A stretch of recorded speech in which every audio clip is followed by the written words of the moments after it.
Bonjour à tous. Aujourd'hui, je voudrais qu'on voit ensemble une notion qui est véritablement importante pour notre développement et pour nous comprendre et comprendre un peu mieux la relation à autrui. Vous savez, on entend souvent que pour aimer et pour construire une relation saine, il va falloir donner. Ce qui n'est pas faux, effectivement, il va falloir donner. La seule chose, c'est qu'on ne nous dit pas forcément comment donner, combien donner. Et on ne sait pas soi-même, forcément, on est dans la situation et on va donner selon nos besoins. C'est-à-dire qu'en fait, en général, très souvent, on va donner ce que nous, on aurait voulu aimer recevoir finalement. Et donc, en fait, pourquoi je vous parle de cette notion? Parce qu'en fait, donner parfois peut avoir une connotation très négative pour l'autre. Oui, c'est-à-dire que l'autre peut mal recevoir finalement notre don et devenir finalement agressif envers nous. Et en fait, ça peut même gâcher une relation, alors que nous, on peut se regarder finalement de façon antérieurement, on peut se dire, mais je comprends pas, j'ai donné, j'ai investi dans cette relation, et à cette personne, vraiment, j'ai donné de moi. Comment c'est possible qu'après avoir autant donné, elle a coupé les ponts? C'est quand même étrange, ça n'a pas de logique, ça n'a pas de sens. Pourquoi? Alors c'est cette notion-là, je voudrais qu'on voit ensemble. Pourquoi? Alors je voudrais d'abord vous parler d'une façon pour illustrer justement la façon de faire les Japonais entre eux. Ils ont une règle d'or quand ils sont invités. Quand ils s'invitent à un repas, ils sont obligés de venir avec quelque chose dans les mains, c'est-à-dire de jamais venir les mains vides. Bon, jusque-là, nous aussi en Occident, c'est un petit peu ce qu'on fait. En général, quand on est invité, on offre un bouquet de fleurs, un cadeau, quelque chose. D'accord.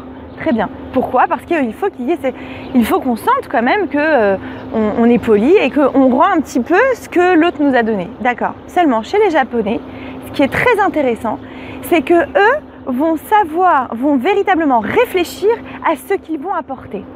Comment? C'est-à-dire, à quoi vont-ils réfléchir précisément? Ils vont réfléchir, est-ce que ce que je vais donner va être à la mesure de la personne qui me reçoit?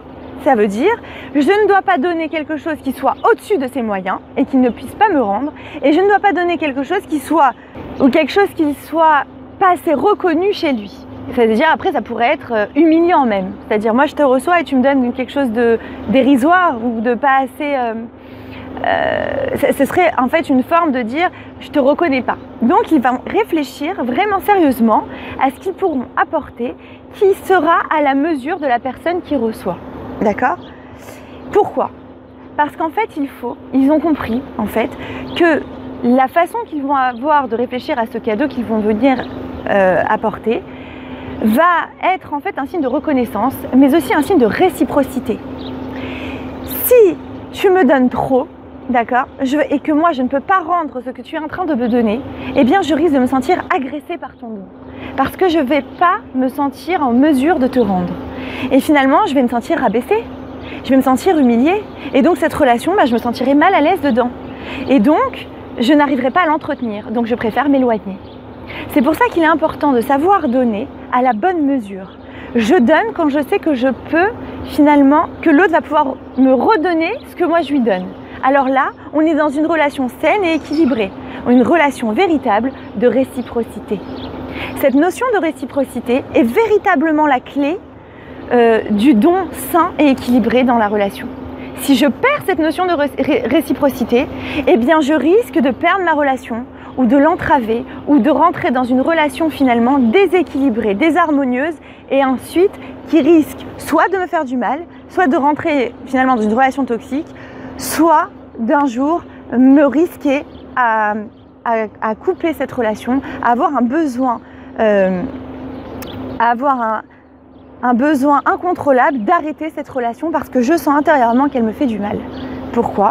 Parce que j'ai ou trop reçu, ou trop donné sans avoir assez reçu. Vous voyez? Donc c'est important finalement, encore une fois, de savoir échanger dans la bonne mesure. Je ne donnerai pas plus que toi ce que tu es capable de me donner et inversement, et j'y réfléchis à cette notion. Et en y réfléchissant justement, j'apprends à accorder, finalement on apprend à accorder nos violons et en fait on s'entend mieux. Et ça c'est une notion qui est très importante dans le couple. et dans la relation mère-enfant aussi, et dans la relation amitié, enfin toutes nos relations finalement humaines, c'est important de comprendre le sens du don et de savoir comment donner. Voilà, j'espère que cette notion finalement vous aura donné quelques outils pour mieux comprendre vos propres relations et peut-être même vos propres réactions. Et puis si ça vous a plu, je vous invite bien sûr à liker, à partager et à visiter mon blog. Je vous ai mis le lien dans le descriptif. Je vous remercie et vous dis à très bientôt.